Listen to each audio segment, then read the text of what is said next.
ஸ்ரீமதே ராமானுஜாய நமஹ. ஸ்ரீ பாலதன்வி குரவே நமஹ. ஸ்ரீமத் வரவரமுனையே நமஹ.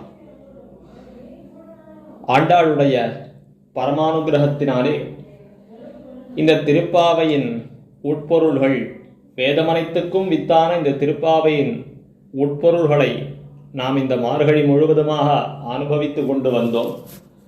இன்னை தினம் இந்த திருப்பாவையின் இறுதிப்பாசுரத்தினுடைய சாபதேசார்த்தத்தை அனுபவிக்கவிருக்கிறோம். இந்த வங்கக்கடல் கடைந்தான்கிற கடைசி பாசுரத்திலே இந்த திருப்பாவையாகிற திவ்ய பிரபந்தத்தை கற்பவர்களுக்கு ஆண்டாள் பலன் சொல்லி தலை கட்டுகிறாள். கீழையே இந்த 3வது பாசுரம் ஓங்கி உலகளந்த பாசுரத்திலே தீங்கின்னி நாடெல்லாம் திங்கள் மும்மாறி பெய்து நீங்காத செல்வம் நிறைந்து இப்படியெல்லாம் பலன் சொல்லியிருக்கா. அது எதுக்கு சொல்லியிருக்கா அப்படின்னு பார்த்தோமானால், இந்த கோபிகைகள் தாங்கள் அனுஷ்டிக்கக்கூடிய இந்த நோன்பினால விளையக்கூடிய பலன்னு சொல்லியிருக்கா. இந்த பாசுரத்திலே இந்த திருப்பாவையை கற்கிறவர்களுக்கு என்ன பலன் அப்படின்னு சொல்றார்.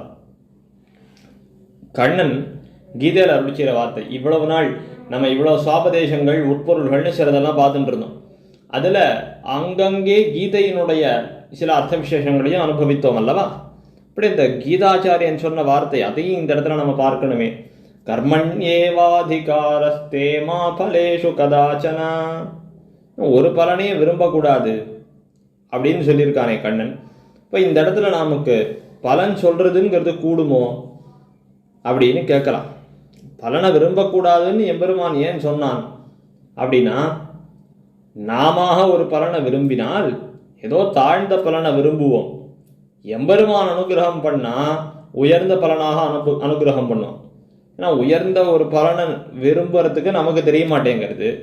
அதனால பலனை நீ விரும்பாத, அதை நான் விரும்பி உனக்கு என்ன கொடுக்கணுமோ அதை கொடுத்துக்கிறேன் அப்படிங்கிறான். இது நாச்சியார் அருள் செய்கிற பிரபந்தம் இல்லையா. அதனால இங்க அருள் செய்யப்படுறதான பலன் எப்படிப்பட்டது அப்படின்னு நம்ம பார்க்கணும். செங்கண் திருமுகத்து செல்வத் திருமாலால் எங்கும் திருவருள் வெத்தின்புருவர். திவ்ய தம்பதிகளுடைய திவ்ய கடாட்சம் இதுதான் இந்த பிரபந்தத்துக்கே பலனாக சொல்லப்பட்டிருக்கு. பாருங்கள், இது பிராட்டியே அருள் செய்ததால இப்படிப்பட்ட உயர்ந்த ஒரு பலனை கொடுத்துருக்கா. நாம இருந்தால் ஏதாவது ஒரு தாழ்ந்த பலனை உத்தேசித்து இந்த திருப்பாவையை 30 பாட்டி 30 தடவை சொல்லியிருந்திருப்போம். இப்போ இந்த பிராட்டியே அருள் செய்த பாசுரம் அப்படிங்கிறதால நமக்கு இந்த திருப்பாவையினுடைய அனுசந்தானத்தினாலே உபய விபூதியிலும் நமக்கு பேரின்ப பெருவாழ்ச்சி தான் அப்படிங்கிறது விளங்குகிறது. அத்துமை பாசுரத்திலே பைங்கமல தன் தெரியல் பட்டர் பிரான் கோதை சொன்ன பட்டர் பிரான் கோதை என்ன ஆண்டாள் தன்னுடைய திருநாமத்தை காண்பிச்சுக்கிறார். இதுக்கு திருநாம பாசுரம் அப்படின்னு இதுக்கு பேர் சொல்லுவார்.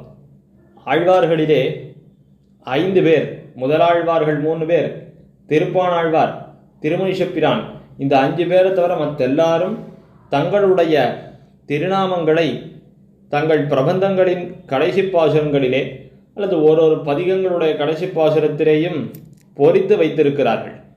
அப்படி தங்களுடைய திருநாமத்தை சொல்லி கொண்டு அருள் செய்திருக்கிறார்கள். அது ஒரு விதமான கவி மரபு. இன்ன கவியானவர் இன்ன பாட்டு பாடினார் அப்படிங்கிற ஒரு மரபு. இதுல ஆழ்வார் குருகூர் சடகோபன் சொன்ன மதுரகவி ஆழ்வார் மதுரகவி சொன்ன சொல். அடுத்து குலசேகர ஆழ்வார் சொல்லிட்டு இருக்கார், பெரியாழ்வார் சொல்லிட்டு இருக்கார், தொண்டரடிப்படி ஆழ்வார். இப்படி எல்லா ஆழ்வார்களும் தங்கள் தங்கள் பாசுரங்களுக்கு கடைசியில் தங்கள் பேரை சொல்லிட்டு இருக்கார்கள். ஆண்டாள் தன்னை பற்றி சொல்லிக்கும் போது ஒரு நியமத்தையே வச்சுண்டா. என்ன நியமம்னா பட்டர் விரான் கோதை. பெரியாழ்வாருடைய சம்பந்தத்தை சொல்லிதான் இந்த பிரபந்தத்தை தலை கட்டியிருக்கான். இது மாத்திரம் கிடையாது, நாச்சியார் திருமணி மேல பாடினாலே ஒரு பதிகத்தின் இறுதியிலையும் பட்டர் பிரான் கோதை விஷ்ணு சித்தன் கோதை தும் புதுவைக்கோன் விட்டு சித்தன் கோதை இப்படியெல்லாம் பலவாறு இந்த பெரியாழ்வாருடைய சம்பந்தத்தோடே தான் தன்னை பற்றி சொல்லிட்டு இருக்கான். எதனாலே அப்படின்னு கேட்டா, வில்லி புதுவை விட்டு சித்தர் தங்கள் தேவரை வல்ல பரிசு வருவிப்பரேல் அது காண்டுமே. இப்படி இந்த பெரியாழ்வார் நினைச்சாருன்னா எம்பெருமான வர வச்சிருவாரு. நாச்சியார் திருமொழியில இருக்கிற ஒரு பாசுரம், அது சுருக்கமா விண்ணப்பம் பண்றேன். நல்லவன் தோழி நாகனை மிசை நம்பரர் செல்வர் பெரியர் சிறுமானிடவர் நாம் செய்வதன் வில்லி புதுவை விட்டு சித்தர் தங்கள் தேவரை வல்ல பரிசு வருவிப்பரேல் அது காண்புமே. இது நாச்சியார் திருமொழியில ஒரு தோழியை பார்த்து சொல்றாள் ஆண்டாள். பெருமான் பெரிய பெருமாள் யாருன்னா அவர் செல்வர் பெரியர் இப்படி இருக்கிறவர், நம்ம இடத்துலலாம் அவர் வருவாரா அப்படின்னு பார்த்தா, எங்க அப்பா இருக்கிற பெரியாழ்வார் எங்க ஆச்சாரியன் அவர் என்ன பண்ணுவார் தெரியுமோ, நீராட வாராயினா பெருமாள் வந்துடுவார், பூச்சூட வாராயினா வந்துடுவார். அப்படி தங்கள் தேவரை வல்ல பரிசு வருவிப்பரேல் அது காண்டுமே, அவர் வருவிப்பரேல் அவர் வர வச்சிடுவார். இப்படி இந்த ஆண்டாளே அருள் செய்திருக்கிறதுனாலே ஆண்டாளுடைய திருவுள்ளம் என்ன அப்படின்னு பார்த்தோமானால் ஆச்சாரியனாலேயே பேரு அப்படிங்கிற திருவுள்ளம் தான். இப்போ எல்லா சாஸ்திரங்களும் நமக்கு தேகத்தால பேருன்னு சொல்றது. ரகசிய திரையத்தில் பார்த்தோமே ஆனால் திருமந்திரம் நமக்கு ஆத்மாவால பேருன்னு சொல்லும், சரமஸ்லோகம் எம்பெருமானாலே பேருன்னு சொல்லும், துவயமோ பெரிய பிராட்டியாரால பேருன்னு சொல்லும். ஆனா இந்த திருப்பாவையில ஆச்சாரியனாலதான் பேருன்னு இருக்காள் ஆண்டாள். இப்படி இந்த ஆச்சாரிய நிஷ்டை இதை இந்த உலகத்துக்கு காட்டணுங்கிறதுக்காகத்தான் பட்டர்பிரான் கோதை என்ன இப்படி ஆச்சாரியனுடைய பேரை சொல்லி கொண்டு அவருக்கு தாசியான அடியேன் அப்படின்னு சொல்லிக்கும்படியா தன்னுடைய பேரை சொல்லிட்டு இருக்கான்.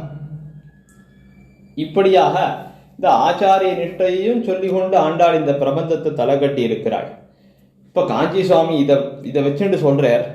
இதை பத்தினதுனாலதான் இப்படி ஆண்டாள் தன்னுடைய ஆச்சாரிய சம்பந்தத்தை வெளியிட்டுண்டாள் திருப்பாவையினுடைய கடைசியிலங்கிறதால தான் திருப்பாவையினுடைய சுவாபதேசார்த்தமாக அவர் எழுதியிருக்கக்கூடிய இந்த சுவாபதேச விஷயங்கள் இதில் எல்லாத்திலையும் ஆச்சாரியபரமாகவே பல விஷயங்களை நிர்வகித்து போருவது அப்படின்னு என்னன்னா, நம்ம பல பாசுரங்கள்ல பார்த்தோம். ரொம்ப சில பாசுரங்களிலே பகவத் விஷயமாக சில விஷயங்களை நாம் கண்டுகொண்டாலும் பெரும்பாலான விஷயங்கள் ஆச்சாரிய விஷயமானா இருந்தது. 30 நாளும் நீங்களும் இவ்வளவு நாள் கேட்டு இருந்தீர்கள்.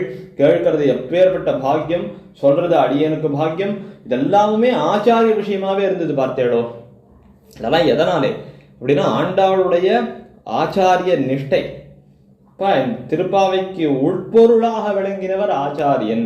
அது வெளியில தெரியும் போது வேண்டுமானால் ஒரு நோன்பை வியாஜமாக வைத்துக் கொண்டு எம்பெருமான கட்டி அவனிடத்துல பிரார்த்தித்து கைங்கரியத்தை பெற்ற ஒரு வரலாறு. இதுதான் பறை கொண்ட வரலாற்றை சொன்னதுதான் இந்த திருப்பாவைங்கிறது. இதெல்லாம் வெளியில தெரியக்கூடிய விஷயம்.